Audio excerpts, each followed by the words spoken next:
Magic Treehouse Book Number 2, Haunted Castle on Hallows Eve by Mary Pope Osborne.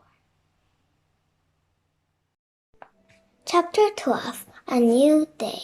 Quick! A little crow came from the cage on the floor. Teddy, cried Annie, we almost forgot you, said Jack. Quick! Teddy croaked again. Then me turned him back. Annie said to Jack, Okay, but let me get out of the way first, said Jack. He handed Annie the hazel twig. Then he quickly stepped over to the window. Annie moved closer to Teddy's cage. She closed her eyes and thought for a moment. Then she waved the wand over the cage and said, Oh, hazel twig from hazel tree, make him Teddy, set him free. There was a mighty roar, a blast of heat, and a blaze of light. Then the cage was gone, and Teddy was a boy again, sitting on the floor. Yay, said Annie. Nicely done, said Teddy. Thanks. Welcome back, said Jack. He and Annie helped Teddy stand up. Teddy shook his arms and legs. Ah, it's good to be a human again, he said. And now we must help the Duke's family. Where's the diamond? We lost it, said Annie. Yeah, I had it in my beak, said Jack, but I must have dropped it when Annie changed us back into ourselves. Don't worry, said Teddy. It must be here somewhere. The three of them got on their hands and knees and started crawling around the floor of the nursery. There was no sign of the diamond. Suddenly, Jack heard Teddy gasp. Oh my, Teddy whispered. Look, he was there at the corner. The diamond of destiny was rising from the basket of wool by the spinning wheel. The ghost girl must have hidden it when the Raven King came, whispered Annie. The diamond moved slowly toward Jack and stopped in front of him. Jack held out his hand and the diamond settled into his palm. Thank you, Jack said to the ghost girl. I'll put it back in its place now. Carefully holding the diamond, Jack crossed the room. Annie pulled the tapestry aside, and Jack opened the golden door of the cabinet. He looked one last time at the shiny stone. I really felt brave when I was carrying this diamond, he said softly. Jack, said Annie, you were pretty brave just now without it. Indeed you were, said Teddy.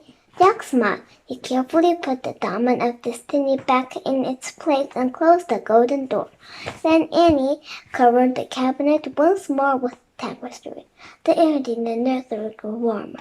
A girl began to take shape beside Teddy. She wore a white nightgown. She had dark curly hair. She was about Teddy's age. At the chess table, two boys took shape too. They looked just alike.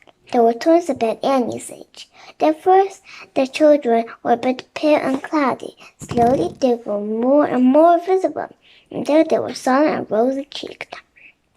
At the same time, a large brown dog became visible by the door. He barked and ran to the girl. Oliver, she cried. She hugged him. Then she looked at Jack, Annie, and Teddy. She gave them a big smile. Hello, she said. Hi, said Annie. Are the three of you the only people in this castle? Oh no, everyone else is here too, the girl said. But they were all asleep when the Raven King stole the diamond. We were supposed to be asleep too, but sometimes we like to sneak out and play. We were playing hide and seek while I found a secret door behind the tapestry. I wanted to see the diamond better, so I put it on a window ledge to catch moonlight. Then Tom and Henry started to play chess. She pointed to the boys. Got the stone and started spinning, said Tom, and Oliver went down the great hall to look for scraps. That's when the Raven King swooped down to the window and stole the diamond, said Golden. Before we could even go tell Mother and Father, we began to fade away. Mother, Father, said Tom, as if he'd just remembered their parents. We must wake them. Godwin, I know, she said. We should go upstairs and wake them at once. Since they were sleeping, I suspect they never even knew they were invisible. Godwin took her brother's hands, and the three of them started out of the nursery. And the door, she looked back at Jack, Annie, and Teddy. Thank you for helping us, she said, whoever you are. The Duke's children then slipped out of the nursery. Oliver grabbed his bone and bounded after them. Jack handed the hazel took to Teddy. Listen, Jack said. I don't think this is something that kids should play with, even toys or kids. You better give it back to your cousin. Aye, perhaps that is a good plan, said Teddy, his brain aimlessly as he splashed the twig back into his pocket, and he gestured towards the door. Shall we? Jack and Annie nodded. Then he picked up his lantern and blew out the candle, and then he led them out of the castle and led them into the hallway. As they started down the stairs, servants rushed by. Ring the bells, one said. Bring water for the Duke and Duchess, said another. We're getting a late start today, said the third. Jack, Annie, and Teddy kept winding down the stairs, past the great hall, past the armor room, down to the great entrance of the keep. As they stepped into the courtyard, bright sunlight shone on the castle towers. The bells began to ring, roosters crowed, horses neighed, servants were making a big cooking fire, a blacksmith was pounding his anvil, a milkmaid was hauling her pails. In the bright daylight, Jack, Annie, and Teddy walked through the busy courtyard. They passed through the gatehouse, they crossed through the water bridge, and they got closer to the other side. They looked back. Archers now stood guard on top of the castle walls. Teddy waved to them, and he looked at Jack and Annie. Order has returned to the castle, he said. Our mission is done. Laughing, they ran through the patch of trees towards the small village. As they hurried along the dirt path past the cottage, they saw villagers in their doorways.